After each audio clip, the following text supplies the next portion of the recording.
ఒక వస్తువు కొన్నా, ఒక వాహనం కొన్నా, అది నీ ఘనతను, నీ స్థాయిని, నీ ప్రభావాన్ని కనపరిచేదిగా ఉండకూడదు.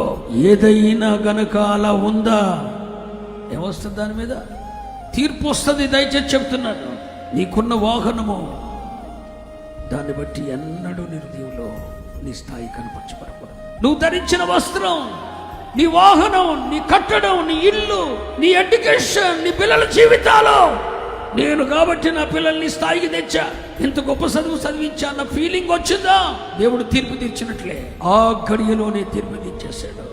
ఒకవేళ ఇలాంటి స్వభావం మీలో ఉందేమో, ఈ రాత్రి సరి చేసుకునే కృప పరిశుద్ధాత్ముడు అనుగ్రహించును కాక. ఇసుమంత కూడా ఉండకూడదు.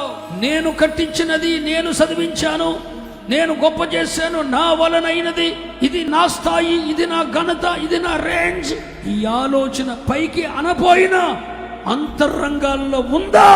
నెబుకద్నెజరుకు, బెల్షస్సరుకు తీర్పు తీర్చిన దేవుడు అట్టి మనసు కలిగిన వానికి కూడా తీర్పు తీరుస్తాడని మాట్లాడుతున్నాడు. ఈ మనసు నీలో ఉండకూడదని ఈరోజు పరిశుద్ధాత్మ దేవుడు నీతో మాట్లాడుతున్నాడు. ఈ మనసుంటే ఎప్పుడో ఒక రోజున దేవుని తీర్పు నీ మీదకు రావడానికి అవకాశం ఉంది. అందుకే దేవుడు ఆ మనసు ఉండకుండా ఈ రోజే దాన్ని పాతి పెట్టడానికి ప్రభువు నీకు సహాయం చేస్తున్నాడు.